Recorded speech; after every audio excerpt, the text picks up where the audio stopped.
જય વસાવડાના તમામ વિડીયોનો એક જ ઓફિશિયલ ખજાનો એટલે પ્લેનેટ જેવી યુટ્યુબ ચેનલનો જલસો. તો જલ્દી લાઈક કરો, સબસ્ક્રાઇબ કરો અને બેલ આઇકન પ્રેસ કરી ઓલ સિલેક્ટ કરો, જેથી તમે જોઈ શકો અમારા વિડીયો સૌથી પહેલા. શિક્ષણે સુધાર્યા રૂડા સમાજ રે. શિક્ષણે સુધાર્યા રૂડા સમાજ રે. ગાજે પ્રોજેક્ટિયા લેશનિયા ટ્યુશનિયા આવજ રે. શિક્ષણે સુધાર્યા રૂડા સમાજ રે. સામ સામેના ધાબા દિશે ના મારતા હવે તો લાઈન. સામ સામેના ધાબા દિશે ના મારતા હવે તો લાઈન. ચઢે ક્યાં છે પહેલા ચડતી હતી એવી પ્રેમની વાઈન. સાવ સુક્કા ભટ્ટ ભાષે આ નાઇટ કોલિંગિયા સાજ રે. શિક્ષણે સુધાર્યા રૂડા સમાજ રે. નગરમાં ચર્ચા કે પેલી બેઠી હતી પેલાની બાઇકની પાછળ. નગરમાં ચર્ચા કે પેલી બેઠી હતી પેલાની બાઇક પર. ન છે મજા અપલોડિયા ફોટાને મળતી 100 લાઈક પર. કાન આંબળીને મા બાપુની પડતી તીખી તમ ગાજ રે. શિક્ષણે સુધાર્યા રૂડા સમાજ રે. અત્યાર સુધી આપણે ટોન સમજી ગયા છે કવિનો. ઇટ્સ સરકાઝમ. સ્ટડીના છે ચઢ્યા મોજા, આંખે ચશ્મા ને મોએ સોજા. ફૂટવાની ઉંમરે મૂંજી જનરેશન રાખે છે પ્રેમના રોજા. અડવાનો આનંદ ના આવડે શું કામનો અભ્યાસ રે. અડવાનો આનંદ ના આવડે શું કામનો અભ્યાસ રે. શિક્ષણે સુધાર્યા રૂડા સમાજ રે. કાગળ કોન્ટ્રાક્ટરને પકડાઈ જવાની ભીની ભીતિ. ભીતિ એટલે ડર. ભીની ભીતિ. કાગળ કોન્ટ્રાક્ટરને પકડાઈ જવાની ભીની ભીતિ. છાનું છપનું વાંચે એના રૂવાટા ઊભા અને હાઈ બીપી. વાંચ્યા જશે અમુક લોકોએ કાગળો. છાનું છપનું વાંચે એના રૂવાટા ઊભા અને હાઈ બીપી. કાગળ મળે ને ભીનો વરસાદ એની રંગીલી સાંજ રે. શિક્ષણે સુધાર્યા રૂડા સમાજ રે. ગામડામાંએ, હવે કવિ કહે છે કે શહેરોમાં તો આવું જ છે, પણ ગામડામાંએ ભીનું દ્રશ્ય જોયું તું ગઈ સદીએ. ગામડામાંય ભીનું દ્રશ્ય જોયું તું ગઈ સદીએ. ડોબું પીવડાવવાને બહાને એ આવતી તી મળવા નદીએ. પ્રેમ સાગર નદી કિનારો અને એમાં ડૂબતા બંને જહાજ રે. કહી દો શિક્ષણને નથી જોઈ તો સુધરેલો સમાજ રે. સાજિદ સૈયદની આ કવિતા.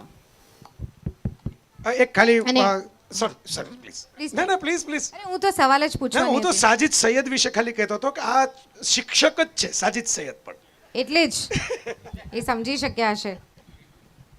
એટલે હવે આનાથી જે મેં કહ્યું કે આપણે આગળ વધીએ છીએ, એટલે હવે આ જે સ્માર્ટફોનનો જે યુગ છે જેના વિશે ઘણા બધા લોકો કહી જ રહ્યા છે, કવિઓ, લેખકો, ચિંતકો.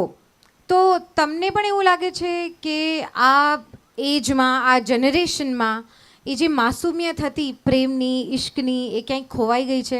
એટલે કદાચ એવું લાગતું હોય કે લોકો બહુ કરિયર ઓરિએન્ટેડ થઈ ગયા છે, કે વિચારવાની રીત એવી થઈ ગઈ છે, એના લીધે બધું બહુ પ્રેક્ટિકલ, સ્ટ્રેટ ફોરવર્ડ, સીધી લીટીનું થઈ ગયું છે.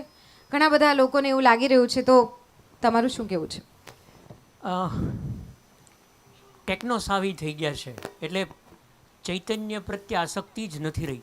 પદાર્થ પ્રત્યે ભારે મોહ થઈ ગયો છે. એક છોકરી મારી પડખે બેઠી છે ને હું જો જનાવર હોઉં તો જ હું ફોન જોયા કરું. એટલે હમણાં એક પ્રસંગ કહીશ એટલે તમને સમજાઈ જશે. કોરિયામાં એવું બન્યું, most wired city in the world કહેવાય છે. કોરિયામાં એક છોકરો 41-42નો અને કોઈ 29 વર્ષની છોકરી સાયબર કાફેમાં જ દોસ્તી થઈ. બે સરકારી ભથ્થા ઉપર નપતા બે મિત્રો પરિણ્યા વગર પછી લગ્ન કર્યા, દીકરી થઈ, પણ બંને એક અવતાર ચાઇલ્ડ ડિઝાઇન કરવામાં પડેલા. બંનેને એક એવું બાળક, એક એવી દીકરી કરવી હતી, ડિઝાઇન ડોટર, અને એનું નામ પણ હતું, કદાચ એનામાં કે અન્યાયમાં એવું નામ હતું, મને અત્યારે બરાબર. તો એ ડિઝાઇન કરતા હતા અને બહુ વ્યસ્ત રહેતા હતા. સવારે 5:30-6 આવી જાય, રાત્રે 11-11:30 જાય. પછી આ છોકરીને દીકરી આવી, દીકરીને ઘોડિયામાં સુવાડતા જાય, મોઢામાં સીસી મૂકતા જાય, અને બંને જણા સાયબર કાફેમાં જાય ને કરે. એક વખત અવતાર ડોટરની ડિઝાઇનમાં એ લોકો એટલા બધા એંગ્રોસ થઈ ગયા, એટલા બધા ઇન્વોલ્વ થઈ ગયા કે સરવાળે રાત્રે 11-11:30 યાદ આવ્યું કે ઘરે દીકરી છે. ત્યારે ગયા, ત્યારે છોકરી ઘોડિયામાં જ મરી ગયેલી. આપણે વી હેવ ટુ ડિસાઇડ કે what is my priority. My priority is technology or my priority is a throbbing heart. ધબકારવાળું કોઈક હૃદય. એ 52 વર્ષની સ્ત્રી હોય કે 22ની હોય, ઇટ ડઝન્ટ મેક ડિફરન્સ. પણ મારી પ્રાયોરિટી ચેતના છે કે પદાર્થ છે, આજે નહીં તો કાલે પૂછવું જ પડશે અને પ્રાયોરિટી ક્લિયર કરવી પડશે. નહીંતર કવિતાની સંવેદનશીલતા તો ગઈ છે, એ જુદો મુદ્દો છે, પણ જીવન પ્રત્યેનો જે એક વિશિષ્ટ અભાવ છે. અમે અહીંયા આવતા હતા ત્યારે જ મેં જયભાઈને એમ કીધું કે નર્મદાના તટે હું બેઠો હોઉં અને 3 લાખનું કોમ્પ્યુટર પડ્યું હોય કે ફોન પડ્યો હોય, એમાં ફેર છે. હું ઊભા થશું 12 કલાક નર્મદાના તટ ઉપરથી ઊભો થઈશ ત્યારે કદાચ સુભાષ બદલાઈ ગયો હોય, ઓલું તમારું લેપટોપ એ જ કિંમતનું 3 વર્ષ પડ્યું રહેશે તોય એ જ કિંમતનું રહેશે. હા, ક્યાં તો સુભાષ કોડીનો થઈ જશે, સુભાષ 1.25 કરોડનો થશે. પણ આઈ હેવ ધ પોસિબિલિટીઝ. સંભાવના છે ને મિત્રો, પ્રેમ છે ને એ વાસ્તવિકતા નથી. આધાર કાર્ડની હારે નાગરિકત્વ મળે એવો મુદ્દો નથી. પ્રેમ સંભાવના છે, પ્રેમ શક્યતા છે, પ્રેમ કોઈ વાસ્તવિકતા નથી. જન્મ સાથે મળી જાય છે આંખ અને નાક, એમ પ્રેમ મળતું નથી. પ્રેમ છે એ સ્વેચ્છાએ, સભાનતાથી, સજગતાથી, અવતરણ સાથે કરેલી વાવેતર છે, પ્લાન્ટેશન છે. You have to take care of it. એટલું આમ તમારો એટલો ક્યુટ અને ભોળો ચહેરો જોઈને તમે જે સિક્સીસ મારો છો, બરાબર, જો the sentiment is similar with the audience. એટલે અમને વધારે એ વસ્તુ હૃદયમાં ઉતરી જાય છે, એટલે જ અમે તમને આજે બોલાવ્યા છે. અંગ્રેજીમાં એક પુસ્તક છે, મને એમ છે શેરીલ ટકલનું, કેલિફોર્નિયામાં હતી. પુસ્તકનું ટાઇટલ જ બોલવું છું મારે. We expect more from the technology and less from the human being. It's a curse. જ્યારે હું ટેકનોલોજી પાસે મારી વધુ અપેક્ષા છે ને માણસ પાસે ઓછી છે, એ સમગ્ર સભ્યતા માટે અત્યંત ચિંતાજનક રોગ છે. How about you? હું તો અંગત રીતે એવું માનું છું, અને હું ઘરે ભણ્યો એટલે એવું કહી શકું કે લિટરલ સેન્સની અંદર આપણે બધા વાતો કરીએ છીએ ને, પણ લિટરલ સેન્સની અંદર આપણી એજ્યુકેશન સિસ્ટમ આપણને લેસ હ્યુમન બિંગ બનાવે છે. આપણે બધા માર્ક્સની રેસના ઘોડા છીએ. અને મોહમ્મદ માકડ જે હમણાં ગુજરી ગયા, એમની એક બહુ સરસ મજાની નવલકથા હતી અશ્વદોડ. અને એના પહેલાં જ પાને માકડ સાહેબે એવું લખેલું કે એક પિતા અને નાનકડો દીકરો, બાળક, એનો સંવાદ છે અને રેસ જોવા માટે બંને ગયા છે ઘોડાની. એટલે નાનું બાળક પહેલી વાર રેસ જોવે છે, એટલે પપ્પાને પૂછે છે કે આ શું કામ થાય? એટલે પપ્પા કહે છે કે આ ઘોડા જે દોડે ને એની ઉપર આપણે દાવ લગાવવાનો હોય, પછી ખૂબ બધા રૂપિયા મળે, પૈસા મળે. એટલે પેલો બાળક એમ કહે છે કે તો ઘોડાને શું મળે? દોડે છે તો ઘોડો, આપણને રૂપિયા મળે, ઘોડો જીતી જાય તો ઘોડાને શું મળે? એટલે પપ્પા થોડીક વાર મૂંઝાઈને એમ કહે છે ઘોડાને ઘાસ મળે, જીતી જાય તોય ઘાસ મળે, હારી જાય તોય ઘાસ મળે. આ રિયાલિટી છે એકચ્યુઅલી. ટેકનોલોજી ક્યાંથી પ્રવેશી જાય છે આપણી અંદર? કારણ કે આપણે એજ્યુકેશન સિસ્ટમ એવી બનાવી છે કે જેની અંદર લાઈફ નથી. એ આપણી એજ્યુકેશન સિસ્ટમ, આપણે બધા બોલીએ છીએ. હું તો 2 કામ કર્યા છે, એક ઘરે ભણ્યો અને બીજું 5 વર્ષની અંદર થાકીને રાજીનામું આપીને ભાગી ગયો કે મારે પ્રિન્સિપાલ નથી થવું. એટલે આ સિસ્ટમ જે છે એ તમને, આ કવિતા જે વેદના છે ને, હું એટલે મેં હળવી એક નાનકડી પૂરક માહિતી આપી કે સાજિદ સૈયદ પોતે પણ શિક્ષક છે, ગામડાઓમાં ભણાવે છે. અને એની વ્યથા કદાચ આ છે કે આપણે અવયવોને, પ્રમેયને, આ ને તેને બાળકને મારી મારીને ભણાવીએ છીએ. ઇવેન્ચ્યુઅલી એ બાળક, સુભાષભાઈએ જે કીધું એમ, નર્મદા અને ગંગાના કિનારે બેસીને એનો પ્રવાહ ઝીલવાને બદલે લેપટોપની અંદર લેસન કરતું, મોબાઈલની અંદર ક્વેશ્ચન પેપરના સેટ મંગાવતું એવું થઈ જાય છે અને પેપર ફોડતું એ થઈ જાય છે. કારણ કે એને એમ જ લાગે છે કે આ અલ્ટિમેટ ડેસ્ટિનેશન છે. તમે કોઈનું હૃદય જીતી શકો એ અલ્ટિમેટ ડેસ્ટિનેશન નથી. તમે કોઈક પરીક્ષાનું પેપર ફોડી નાખો તમારા મા બાપને કે કોઈકના પૈસા લઈને, એ તમારા જીવનની એક પરમ સિદ્ધિ છે. અને એ મુશ્કેલી મને એવું લાગે છે કે ધીસ ઇઝ એ થિંગ કે જે આપણે ક્યાંક બદલાવવી જોઈએ, ફેરવવી જોઈએ. અને એટલા માટે આ કવિતા છે એ ઇમ્પોર્ટન્ટ છે આપણા સમજવા માટે. અને જે શિક્ષણે સુધાર્યાવાળી એટલે ખરેખર તો બગાડ્યાવાળી જે વાત છે એમાં જે જતું રહે છે, શું જતું રહે છે? તમે જો કવિતાને ધ્યાનથી સાંભળી હોય, એ જતું રહે છે. અને ટેકનોલોજી પણ શું છીનવી લે છે તમારી પાસેથી. હું ઉપયોગ કરું છું, વધારે પડતો કરું છું, બરાબર, મારા પ્રોફેશનમાં વણાઈ ગઈ છે. અહીંથી 10 ફોટા પાડું તો હું એનો પોસ્ટ મૂકીશ તો એના વિડીયો સાથે લિંક મૂકીશ તો એ વિડીયો પાછા આગળ લોકો જોશે. પણ અલ્ટિમેટલી મારો હેતુ એ છે કે તો ખબર પડે ને લોકોને કે પ્રેમ પણ કરવા જેવી વસ્તુ છે.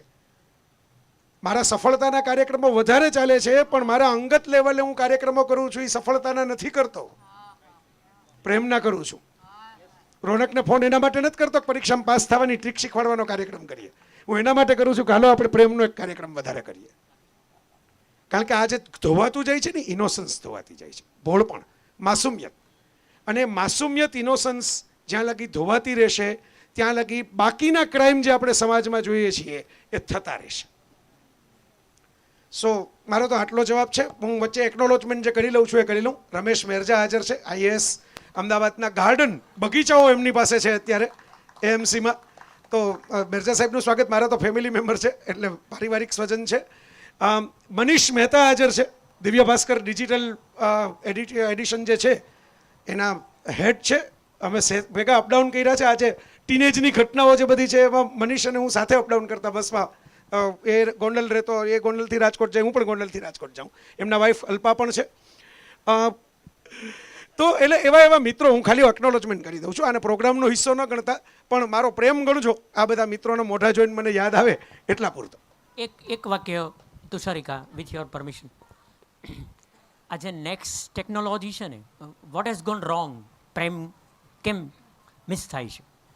નેક્સ્ટ, નોવોફોબિયા, ફેલિયા એવા 2 શબ્દો છે. નવાનો પ્રેમ ને નવાનો ડર.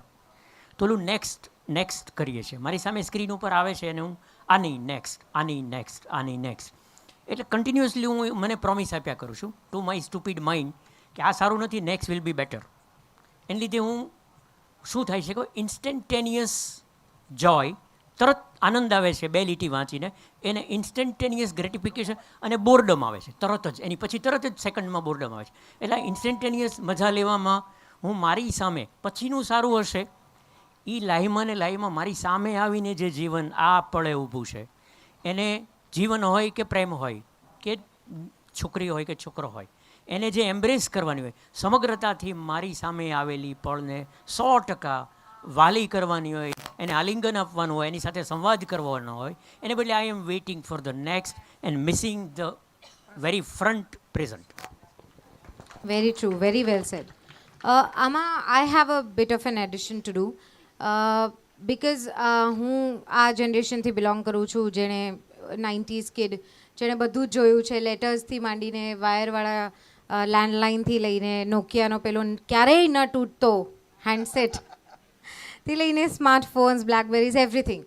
સો I feel technology has also helped, right, for staying in touch. કેમ કે આપણે લોંગ ડિસ્ટન્સ રિલેશનશિપ હોય તો પહેલાં ઘણું એવું થતું કે બહુ પ્રોબ્લેમ્સ થતી, બિકોઝ વી ડોન્ટ નો સામેવાળા વ્યક્તિ સાથે શું થઈ રહ્યું હશે, એન્ડ વી અઝ્યુમ, અને એ અઝમ્પશનમાં ડાઉટ આવી જાય. એટલે ઘણું બધું એવું હતું જે હવે કદાચ ન પણ થઈ રહ્યું હોય, કદાચ we are just a phone call, a video call અવે. એટલે પ્રેમમાં એ રીતે ઘણો બધો વધારો પણ થયો છે. But I think instead of blaming the tools, we should blame the hands that use them. એટલે મને લાગે છે ટેકનોલોજીના ઇશ્યુ કરતાં the issue is with us, કે આપણે એને ટચમાં રહેવા કરતાં વધારે ખણખોદ કરવા માટે વાપરીએ છીએ. નહીં, એટલે એમાં તુષારિકા, આ ટેકનોલોજીને કારણે એક ચંચળતા આવી અને પ્રેમમાં સ્થિરતા અનિવાર્ય તત્વ છે. ક્યા Baat, beautiful, beautifully sad.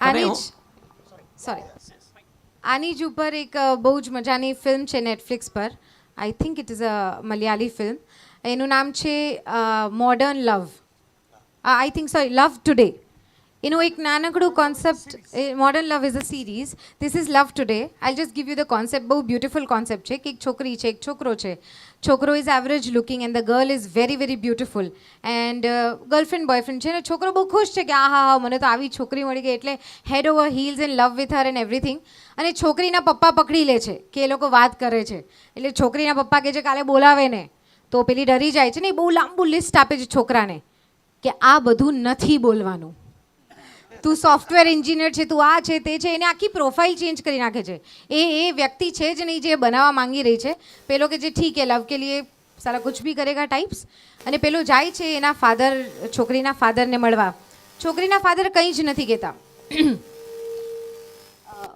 Hello એક જ શરત મૂકે છે કે મને તમારો ફોન આપી દો એક દિવસ માટે છોકરાને કહે છે તારો ફોન મને આપી દે પેલો બહુ હિચકિચાતા આપી દે છે મજા હવે આવે છે એ ફોન લઈને છોકરીને આપી દે છે ને છોકરીનો ફોન લઈને છોકરાને આપી દે છે અને પપ્પા એવું કહી રહ્યા છે કે જો તમે એક દિવસ એકબીજાના ફોન સાથે સર્વાઈવ કરી લો તો મને કહેજો હું તમારા લગ્ન કરાવી આપીશ